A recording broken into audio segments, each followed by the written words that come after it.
This is SRN News.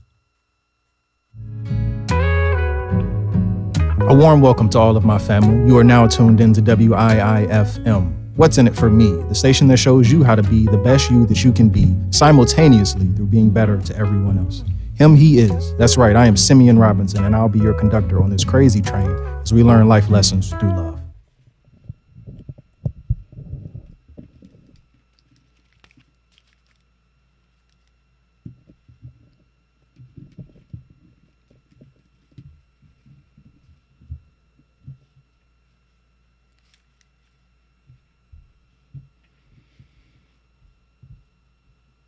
Thank you all for tuning into the show today.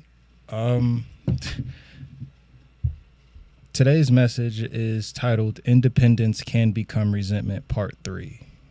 Independence Can Become Resentment Part 3. This message is for anyone that has a problem trusting anyone, asking for anything, or expecting good from others.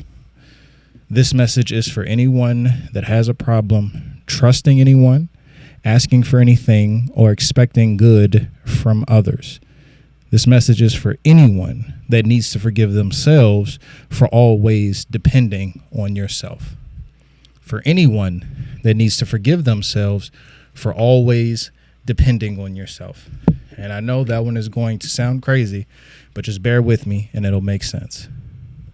So before we get started, I do just want to pray. This is the first time that I've ever needed 3 different episodes to get a point across, and I hope that with all of these episodes that the point does come across. So with that being said, Lord, I pray that whoever hears this message and needs to receive this message receives it. I pray that whoever needs to allow themselves to seek more of you will do that. I pray that whoever needs to remove themselves in their life, in their relationships, in their jobs, in their careers, in their goals, in their dreams, that they can do it. In Jesus' name I pray, amen.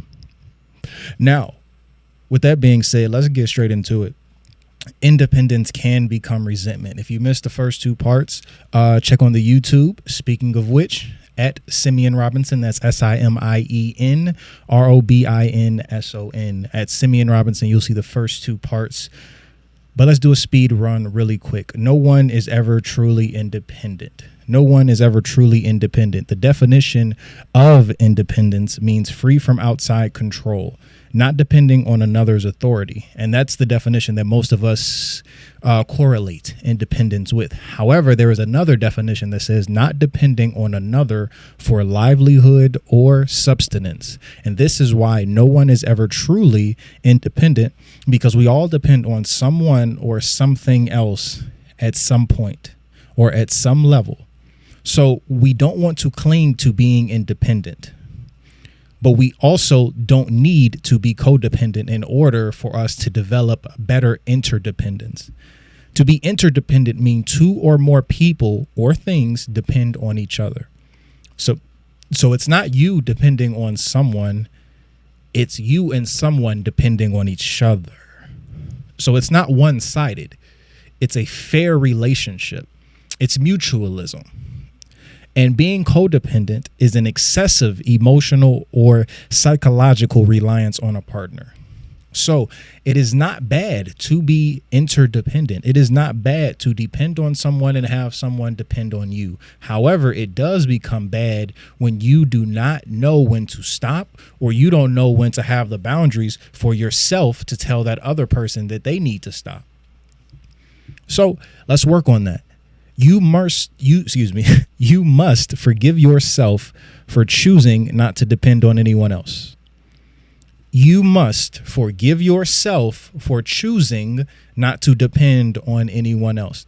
And this is one nuance why depending on anybody becomes so hard, because we've depended on the wrong people in the past and we have yet to forgive ourselves for making that wrong decision.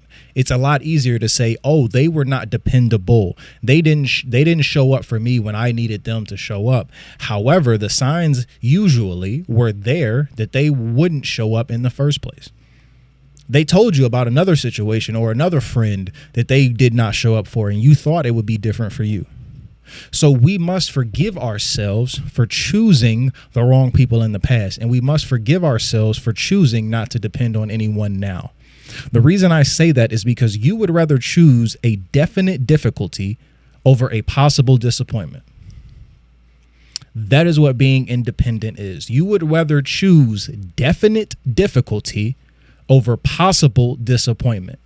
So it's going to be harder, and you know it's going to be harder on you, but you would rather say, hey, I'm fine with a harder route rather than the possibility of an easier route, because the possibility of an easier route comes with a possibility of being disappointed. The possibility of an easier route becomes harder mentally and emotionally because now we have to accept the possibility of being disappointed. You cannot blame anyone else for the choices that you make yourself. You cannot blame anyone else for the choices that you make yourself. So if you are choosing to be independent, you then cannot blame the people who are trying to be there for you. If you are choosing to be independent, you then cannot blame the people who are trying to be there for you. And the reason I gave you the definition of independent is because if nobody else is controlling you, right, you're independent. Nobody else is forcing you to do or say or choose anything. You have to take accountability for your choices. If you truly are independent, independence comes with more accountability. Because now you have to say, oh, if nobody's controlling me, then I am in control of my actions. Then I am in control of what I say. Then I am in control of what I do. And if you are in control of what you do, then you need to be in control of apologizing.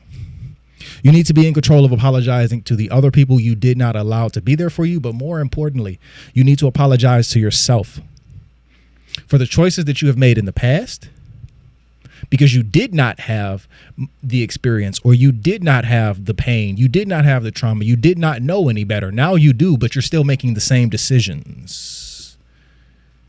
See, you expected somebody who wouldn't be there for you to be there for you. And now the people that will be there for you, you won't even accept them being there for you. So you expected and didn't get it. And now you can get it, but you won't even accept. Ooh, you expected and did not get it. But now that you can get it, you won't even accept it because it comes with the possibility of being disappointed. It comes with the possibility of having to do it all on your own anyway. And most people would rather cut the middleman out and say, I'll just eschew the disappointment. I'll just remove that from the equation and make my job, make my life, make my love harder. Because I would rather it be physically hard or physically harder than mentally and emotionally harder. And that is on us. That is not on anyone else. But since I love giving you definitions, I'm going to give you the definition for the word choose. Choose is a verb, which means you have to do it. You have to act it out. Actions speak louder than words, right? So to choose means to decide on a course of action. Here's the key. Typically after rejecting alternatives. I just love when the definitions prove the point for you. To choose means to decide a course of action, typically after rejecting alternatives. You're choosing to be independent because you have rejected the possibility of disappointment. You're choosing to be independent because you have rejected the possibility of disappointment. And you think I'm still talking about relationships. No, I'm talking about why you have been so independent with your relationship with God. And then when you get disappointed, that's the first person you call on. But before then, you didn't call on him. See, we're all independent until something goes wrong. And then when something goes wrong, we blame the people we could have asked for help in the first place. Why weren't you there? Well, why didn't you say you needed help? Why did you let me do this on my own? Because you didn't ask for my guidance. You didn't ask for my help. You didn't ask for my advice. You didn't ask for my protection. You didn't ask for my love. I'm going to give you those things regardless. But when you do things outside of my protection, when you do things outside of my guidance, I can no longer be held responsible. And you're wondering where God is. God's never left, but you left God. And this is the reason I started this entire 3-part series, because I thought I was going to talk to my sisters. That last point I made, when a man loves you, he protects you from outside and inside. So if you're doing something that's harming you, he has to say something. If a man sees you harming yourself and he does not say something in love, obviously he does not love you. If he sees that you're going back to your addiction and he doesn't try to stop that, he doesn't love you. If he sees that you're gaining weight mentally because of everything that's going on and he does not just try to say, hey, what's going on? Let's fix this problem because it's going to make another problem. He does not really love you. If he sees that the women that you're going out with don't really like you, which is a whole nother episode by itself, because I don't know why women hang around women that don't like them anyway. But if he sees that the so-called friends you have around you are not really friends and he tells you, but you still go with those friends, you can't say it was his fault. And you can't say, oh, he wasn't dependable. No, he told you. He gave you the warning. He told you what was going to happen or what could possibly happen. And you ignored it. So now you need to depend on him. But when he tried to protect you, you left. And you will do the same thing with God, male or female. We will do the same thing with God. And I am not teaching. I am reaching, because the first person this message had to go to was me. The first person this message had to go to was me. I am legally blind, and I have always been my entire life. I got it from my grandfather. It's a very rare form of an eye disease known as retinitis pigmentosa. It affects 1 in every 300 to 500,000 people. It's pretty much a guarantee that you will go completely blind. I'm legally blind right now, so I can't see that well, and I can't see at all at night. I only tell you that to tell you I subconsciously created my own identity of independence. I could never depend on my family because they were always late. So if I needed to get somewhere, I could never ask for a ride from them. If I needed to be somewhere, or if I needed to get something done, I could never ask their help because they were never dependable.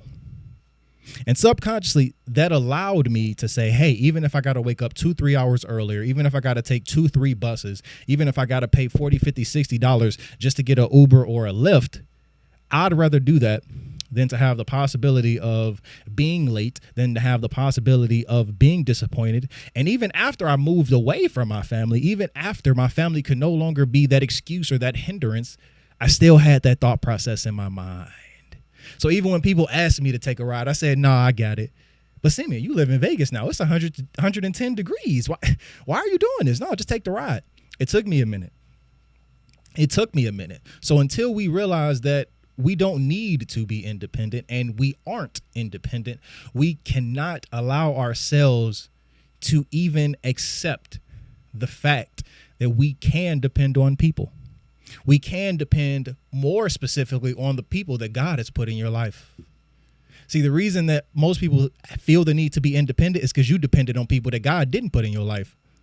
So now, because you made the choices of the so-called friends, like I just said, you made the bad choices of the so-called friends to keep in your life, and you depended on them. You can't depend on the people that God has put in your life to be blessings. It's all about choices. It's all about choices. And to choose means to decide a course of action. Hold on. Typically after rejecting alternatives. You're choosing to be independent because you rejected depending on people. And if you are truly independent, then everything you do is a choice. If you are not controlled by outside authority, and if you are truly independent the way you claim to be, everything you do is a choice. Forgiveness is recommended because accountability is needed. Forgiveness is recommended because accountability is needed. So not only do you need to forgive yourself for depending on the wrong people, but you also need to forgive the people that you depended on in the past that didn't show up. And that is one of the toughest things that we have to do, and why we can't get rid of independence. We have still yet to forgive the people who did not show up for us. You don't even know what they were dealing with. You don't even know their problems. But because we needed and they didn't show up, now we are afraid to depend on them, let alone anyone else. So not only do you need to forgive yourself for picking the wrong people to depend on, you need to forgive the people you depended on. And until you do that, it's going to be harder to let go of that independence. It's going to be harder to let go of that independence. And the reason I say that you need to forgive yourself and forgive the people you depended on is because if you have depended on food as a mental help, if you have depended on drugs for a mental help, if you have been addicted and you need to recover, or you are in recovery, or you've already been years without it, you need to forgive yourself and forgive what you depended on. Yes, the drugs were there, but I chose them. Yes, the drink was there, but I chose it. Yes, the women were there, but I chose it. Yes, the street was there, but I chose it. It's a lot easier to blame the thing because we can't forgive the thing. You have to blame the person, and you have to blame, I won't even say blame. You have to take accountability with a person, and you have to blame the choices. So forgive the choices and forgive yourself and who you chose to depend on, or what you chose to depend on, because God has already forgiven you. So if you are already forgiven, why are you still blaming yourself? If you are already recovering or recovered, why are you still blaming yourself? So many people used to be overweight and now they're skinny, but they still can't escape the mentality of being overweight. You still can't escape the words and how those people made you feel. Same thing goes with your vices. Same thing goes with your addictions. Same thing goes with your independence. You can't escape the feeling of not having anybody to depend on. And you know what's the craziest part? Most of us can relate to that feeling, but when we felt that feeling, we still didn't depend on God. Most of us have felt that, hey, I don't have anybody to call in this situation. And in that moment, we still chose the drugs. In that moment, we still chose the drinks. In that moment, we still chose the sin. In that moment, we still chose the things that made us feel good in that moment, but made us regret it directly after, or made us make decisions and actions that made the problem even worse. So you have to forgive it. And I asked this question probably the other 2 episodes, but I'll ask it again. Do you truly like being independent, or have the people that you depended on in the past force you to be? And this is in terms of all relationships. So it doesn't have to be romantic. It could be familial. So many women now feel the need to be independent because their mother told them they had to be. And the reason their mother told them they had to be is because sadly your mother was abandoned, or sadly the choices that your mother made left her alone. So she's thinking that she's telling you out of love, and now she has just planted a seed of fear in your life that, hey, you can never depend on anybody but yourself. And now that thought process has grown and developed into a flower, a rose that you still have not picked the thorns off of. And you're wondering why you keep getting stuck in certain situations. I'll leave that one alone. Y'all can digest that one later. But the last point that I want to make is you can't be independent if you depend on your job, your vices, your flaws, or God. And the reason I put all of those together is because the biggest issue is the order of depending. Most of you will depend on God last, if at all. You can't be independent if you depend on your job, your vices or your flaws, or God. And the reason that is the problem is because the biggest issue is most people will depend in that order. Most people, most of us will depend on God last, if at all. And depending on someone or something is not a bad thing. It's what you choose to depend on that makes it good or bad. So you can't depend on God last and then expect him to fix the problems that you created by depending on the other things. This is why weight loss has to be a self thing. This is why recovery has to be a self thing. This is why forgiveness and accountability have to be a self thing, because God can convict you, but you still have to make amends, and you still have to make things right in your life and in the lives of the people that you have altered, changed, affected, or hurt. So you can't depend on somebody to fix a problem that wouldn't even be there if you would have depended on them first. You can't depend on someone to fix a problem that would not even be there if you would have depended on them first. This is often the biggest but the least acknowledged reason for resentment. If you would have came to me, called me first, all of the other issues, all of the other friends that didn't answer, all of the other people that weren't there, that reaffirmed the thought process in your mind that you have nobody to depend on. So by the time you call 3 or 4 people, you don't even want to call me. This is why I say the choices that we make, albeit however small, affect the next choices that we either do make or refuse to make. Because now you've already called. Now you've already asked so many people. But those people could not be there, or I've already shown you that they would not be there, and you still called. So now when it comes the opportunity to call somebody that will, you're afraid to. And by no means am I saying me. By all means am I saying God. You sought out drugs first. You sought out drinks first. You sought out family first. You sought out friends first. You sought out social media first. You sought out accommodation first. You sought out acceptance first. You sought out family and friends. You sought out everything first. And because you could not have your identity, because you allowed that to be a part of your identity, and you became codependent on one, if not more of those things, it became harder for you to trust and depend on God. This is why it takes so many of us so long to actually come to God, because we think he left us when we left him. We think he left us when we left him. And because you refuse to take accountability for leaving him, you cannot turn back around and go back to him. Until you take accountability for leaving God, you cannot come back and turn around to go back to him. So this is why I say dependence is not an issue. It's prioritizing your dependence that is important. Depend on the right things first, because if you depend on the wrong things first, now you will have less energy for the next thing you depend on. Depend on the right things first, because if you do not, you will have less energy for your following priorities. You depended on all of the vices and all of the flaws first. So now it becomes harder, and you're more afraid to depend on the one or the two things that will actually make you better. You depended on everything outside of you before you depended on what is inside of you and what resides over. Ooh, that's good. You depended on everything outside of you except what's inside of you and who resides over you. So dependence is not an issue. It's prioritizing the dependence that becomes the problem. Depend on the right things first, because if you don't, it's going to become harder, and you're going to be more afraid to depend on anything else afterwards. And healthy dependency.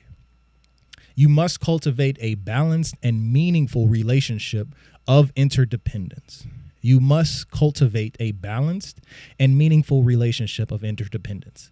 You have to learn to set better boundaries that protect you and still allow you safely and meaningfully to depend on people. It's real easy to depend on people for the small things and the things that you don't need. It's harder to depend on people when you do need something. It's real easy to say, oh, yeah, they're dependable for the things that you want. But even if you didn't get them, it wouldn't have hurt you. It's a lot harder to depend on the people for things that if you don't get, might make you feel some type of way, might make you feel negatively, or might make you feel even more alone. These are the things that we will still wait and ask God for. So I want you this week to create the list of the things that you need in your life right now. I want you to create a list of all the things that you feel you need to change, the things you feel that you need to get, the things that you feel you don't have. And by the end of this week, I want you to take as much time as you can and think, how many of these things have I asked God to help me with first? Did I create a plan and then ask God, or did I ask God to help me create a plan? Did I ask God what to do, or did I do it and then ask God for help afterwards? This is what I mean when I say it's hard for you to depend, because you depended on yourself. And then when you made the mistake, now you want to depend on what you should have depended on first. So create that list of all the things that you need, all the things in your life that you want to change, all the things in your life that you need to move away from, all the sins that you want to stop sinning, all of the friends that you want, all of the friends and family that you know you need to get away from. And I want you to ask yourself, you can write a yes or a no, an X or a check mark next to each one. Did I go to God to solve this issue first, third, fifth, or last, if at all? And if you haven't, next week, your entire mission, or whenever you finish this, your entire mission is to make God first. Until next time, I love you. And we'll be on the next topic next week, so don't worry. But I love you and have a good week. Thank you.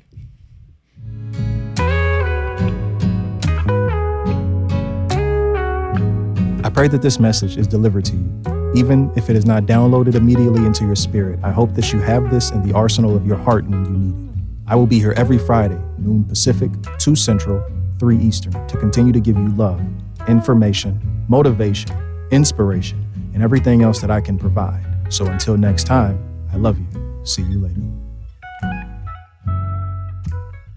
If you came across someone struggling with hunger,